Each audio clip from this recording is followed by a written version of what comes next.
Hello again. Today we're looking at Death and Hades on their pale horses, riding together. As we've learned from Revelation 1 and verse 18, Jesus said, "I'm the ever-living one.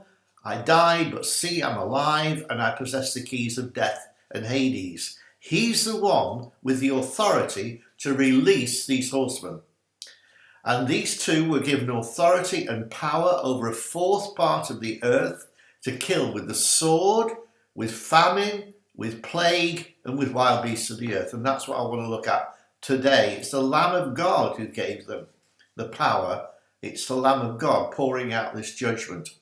And as the last time I spoke on video, I mentioned last time that the pair will kill about 2 billion people on the earth. That's billion with a B, not with an M. They kill by weapons. First thing they use is the sword. Now the sword is the weapon that was used in their day, in the day when John was alive on the earth. And nowadays, of course, more modern weapons. So I'm translating sword as modern weapons. Let's see some of the figures that went on in the past, or were killed in the past.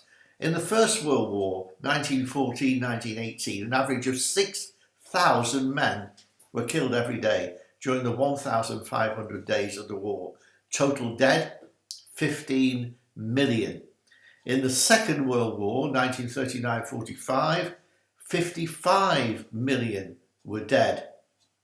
So the total killed in the two world wars were 15 plus 55. That's 70 million people were killed in the two world wars.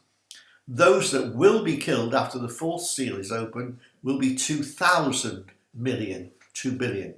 Now that's approximately, in round figures, 30 times more. These are huge numbers. Now these two riders were given authority and power over a fourth part of the earth to kill with a sword. The word there, just for those who like Greek, is chrompheia, a large broad sword used by barbaric people. Now it's legitimate now to use the words modern weapons will be used as a leading cause of death because, of course, the sword is only used ceremoniously now.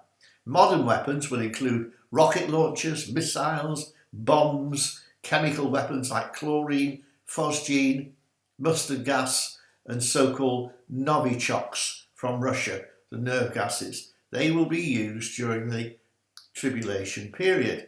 So the sword or weapons will be the first way of these two killing people. Secondly, from famine. They were given authority to kill with the sword and famine. The total effects of the famine of the third and fourth seals will result in many people starving to death and even being tempted to butcher their own domestic pets and even their own children. Present figures of nowadays in 2022 show that about 9 million people die of starvation every year. So that puts in sort of comparison with those that were killed in the two world wars. What about plagues? Now, plagues killed thousands of people. Death by plagues. In the UK in 1665-66, bubonic plague, which was transmitted by fleas, that killed about a fifth of London's population, which is about 100,000 people died in the bubonic plague.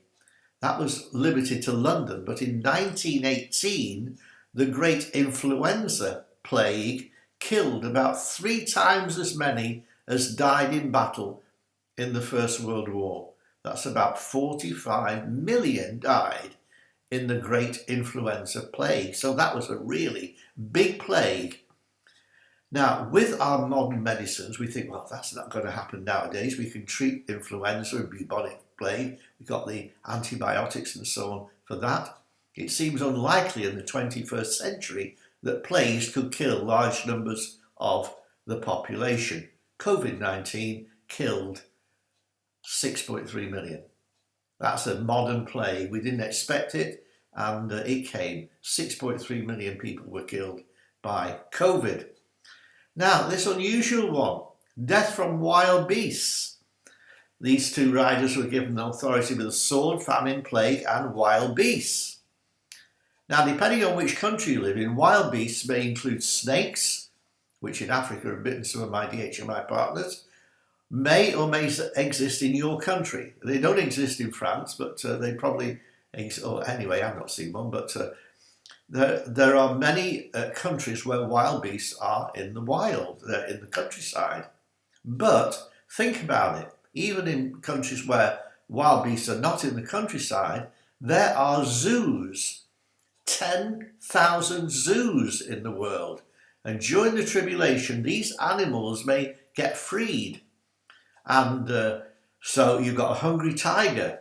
Lions and wolves may once again be roaming around housing estates where people in the past have felt safe. You think, well, the animals are here, yeah, but they're locked away in the zoo. But what if in the zoo there's wars and all sorts of stuff going on? They could be released. Is there a precedent for this? Yes, there certainly is. Do you remember Elisha? Elisha was bald. Some young boys came out and started shouting some abuse at him. And they mocked him because of his bald head. And Elisha brought a curse on those boys. 2 Kings 2:23. The she-bears tore them to pieces. Poisonous snakes had been sent by God on his own people because they were complaining about eating manna. Numbers 21:5.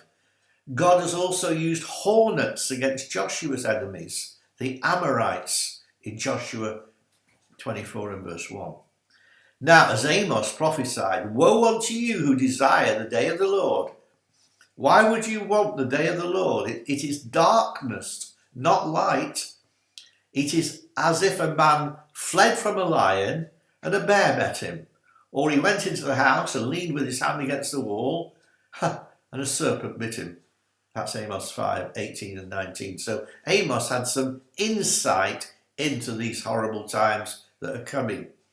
These examples of wild beasts, they show that God can reverse the role of man and beast. Instead of man using the beast as a food source, the beasts are using the men as a food source. These first seal judgments, these first 4 judgments, are just the beginning of sorrows. Matthew 24 verse 8. And in my next video, I'll be showing you how can we avoid all of these. And there certainly is a way. It's called the way of salvation.